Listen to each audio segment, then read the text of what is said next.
You're watching Gravitas. China's Global Times online magazine is known to reflect official thinking on various issues. The magazine was particularly harsh on India during the Doklam standoff not very long ago. It's now taking potshots at the India-Russia Tri-Services exercise, now underway in Vladivostok in Russia's Far East. In an opinion piece, Yang Siling of the Institute for South Asian Studies of the Yunnan Academy of Social Studies argues that the exercise is driven by India's rivalry mentality and its pursuit of regional clout. Yang Siling makes the following claims.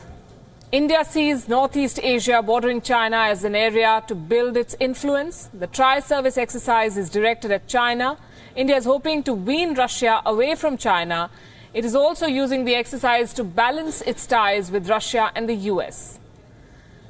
In fact, I'm quoting, Yang Siling, it can be seen that India is prone to seeing China as a strategic rival, but it regards Russia, the US and Japan as allies who New Delhi can work with to squeeze China's strategic space. Senior Indian Army officers have dismissed this analysis as lacking depth.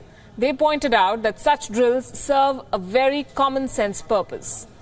Much of the equipment used by the Indian military is of Russian origin. It's convenient to observe how the Russians operate and maintain similar equipment in the field. What are the issues and problems they face, and more importantly, what upgrades they may have come up with that could be incorporated. The Russians will use the exercise to showcase some of their latest equipment, such as perhaps the Armata tank that is only now entering service. This will also help India in getting an idea as to its own future acquisitions, what could suit India best. India will also be interested in the synergized use of communications command and control. Integration, interoperability is one of the reasons the exercise underscores the Indian military's push towards better integration of its three service branches, and this is based on a war-fighting doctrine focused on joint operations. The Indian military is also seeking complete and effective interoperability with countries big and small, and this is expected to help them effectively carry out military operations overseas.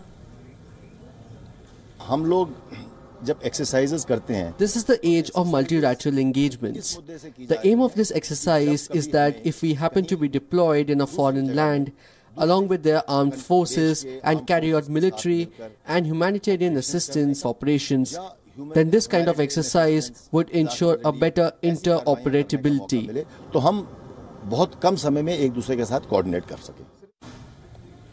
At the broader strategic level, India is primarily focused on southern Asia and the Indian Ocean region. It explains the Malabar drill with the US, which began in the 1990s and has now expanded to include Japan.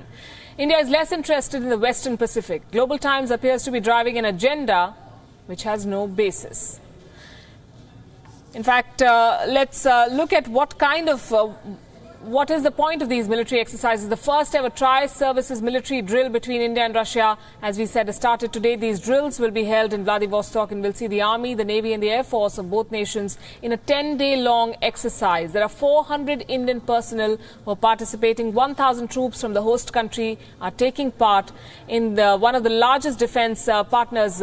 India is one of the largest defense partners of Russia. Almost 60% of weapons that India imports are from Russia, and thus India may be looking to reassure Russia that it remains a vital defense market for its products, a way for the two countries to show that they remain committed to close defense cooperation, particularly in case of India having developed closer ties with the US and Japan.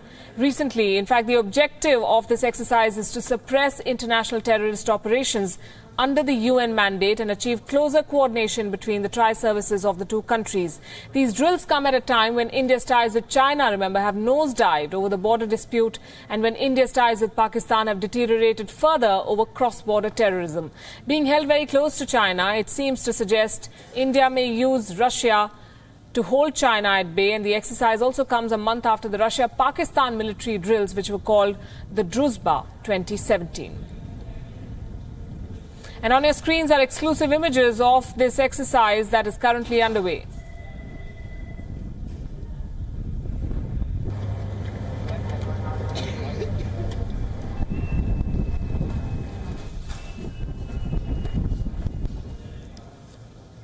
And now we come to the significance of a joint military exercise like this. It displays the strength, the preparedness and the might, military diplomacy and strategic signaling.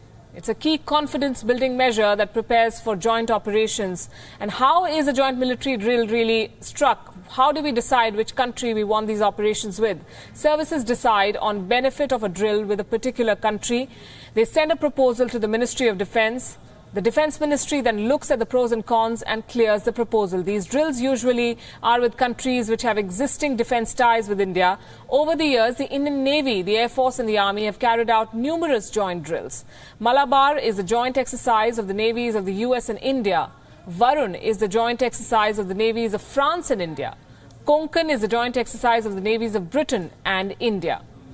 Indradhanush is a joint exercise of the UK-India Air Force. Garud, the joint exercise of France-India Air Force. And Avia